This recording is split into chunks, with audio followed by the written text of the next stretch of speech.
Well, I thought this would be timely. Do a little review and update. It's been 3.5 years since I bypassed this goofy safety alert because it was always being such a pain. I think I went through maybe 3 of them. They'd go just out of warranty and they'd conk out. And a lot of false alarms, a lot of aggravation with them. So that's when I went to this right here. Kidde, this, I forget what the warranty is on this one. If it's 1 or 2 years, not long. Where the Kidde comes with a 5-year warranty.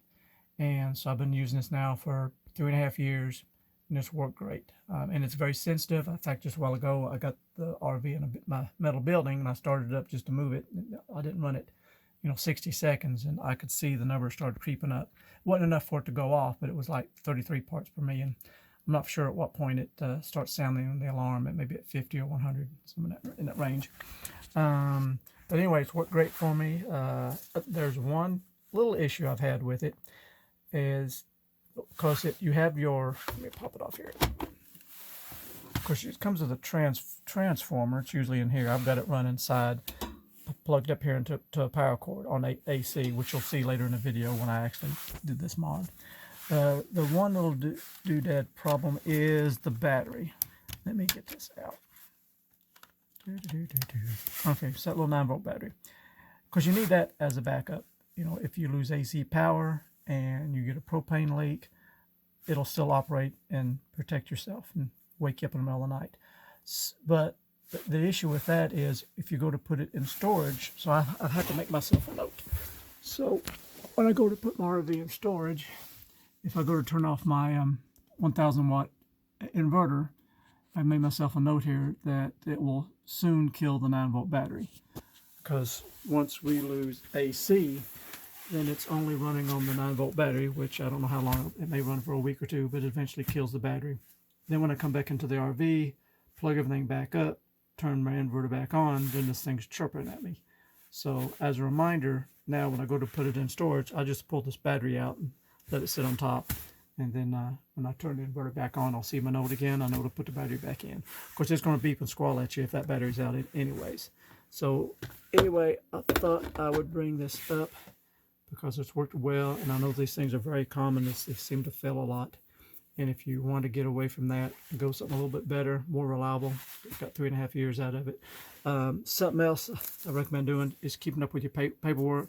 Like with this one, I tuck it in behind here when I've got it mounted on the wall, so it's easy access. Because when the thing goes off, you see these numbers, you're going to ask yourself what these numbers mean: 33, 50, 100. What's going to kill me, what's not going to kill me. You can get your little manual out, read it. But anyway, I'll give you a little update, and then the rest of the video, I'll show you exactly how I installed this. Thanks. Well, today's little situation is RV propane alarm that's been giving me trouble. Well, since I've owned the RV, I had the RV for 5 years, and this makes the 3rd one I've went through. And I get tired of keep buying these things. And the aggravating thing about them, it seems like I get about a little over a year or so out of them, maybe 2 at the most, and they start going off, and there's nothing going on. It's a false alarm. So, in fact, even this one here, when I bought it, I always wrote the date on them, January of 2016. It's now 2017, and it's now September.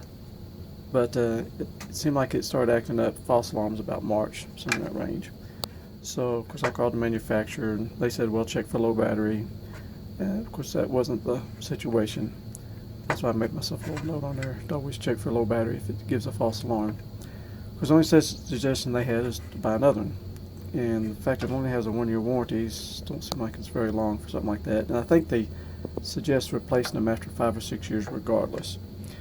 But another thing I didn't like about this design is the fact you don't have any readouts. Don't tell you, it just starts going off. You don't know how many parts per million is what's going on. So I got to research, and I said, well, I need something. I need some sort of system to monitor the propane in the RV in case there's a leak. So I went online, looked at these again, but these are like $60, I think. What makes them odd and unique is the fact they're powered by 12 volts. And that's what this is here. Took it apart just being curious. But fortunately, I have a solar system with an inverter, so I always, which I never turn off. It's on 12 months out of the year, so I always keep my batteries up. So there's multiple outlets in my RV that stay 110 volts year round. So after doing a little research, I decided to go with this little device. This is made by Kidde gas and carbon monoxide alarm. So it monitors, propane, also carbon monoxide.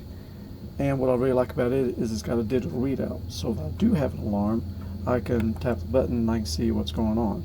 It'll give me a readout in parts per million. And it says here, at some point in time I had CO2 of 38, which maybe I had the RV running and the door open. It wasn't enough to trip the alarm, but at least it did give me a digital readout. Where with this one, you got nothing. It could have went off, and of course with CO2 you ain't gonna smell nothing anyway, or carbon monoxide. So, but at least with this, I can see where my reading is and know if I have a dangerous situation or if it was just something minor due to the fact that the door was open. So I've got this working in my RV, and of course the way I've done it, of course it tells you to mount them down low, which I'm going to. And this is the original one was mounted right down here, which I'll put this back just to fill up the hole, and then I'll take this one and probably mount it right in here. And of course, fortunately for me, like I said, I got a solar system, so I have AC voltage all the time. So that's where I'll have this tucked in here, and it'll always be powered on year round. But I got to thinking about, what if maybe some people out there that don't have a solar system, but what if you had, just a travel trailer and all you had was 12 volts, no inverter? And I believe this will work, because this also does have a 9-volt battery backup. Somewhere here, you can pop this lid off, there's a 9-volt battery in there. So in case of AC failure, it will still monitor off the 9-volt battery until the 9-volt battery goes dead. But they do have, and I've used these before, they're called voltage reducers. You can get them on Amazon. I believe you can get one that's a 12 volt to 9 volt reducer, like $6.99. So you could get one of those and wire it in here yourself, and I believe that would work just fine also. So it might be a solution for somebody. I've used those for different items in the past, where it's a lower voltage 6 volt 9 volt adapter or whatever, and I want to keep it powered all the time off a 12 volt system. Get one of those low voltage reducers, and so it works out well. So anyway, oh yeah, and the warranty too. Let's get this thing down here. I can't remember if I said that this comes with a 5-year warranty, so I like that about it.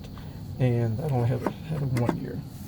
And then also I believe after 7 years it's going to start beeping at you. For the very first time you plug it up, it's got a 7-year life. After 7 years it starts beeping, telling you to replace it.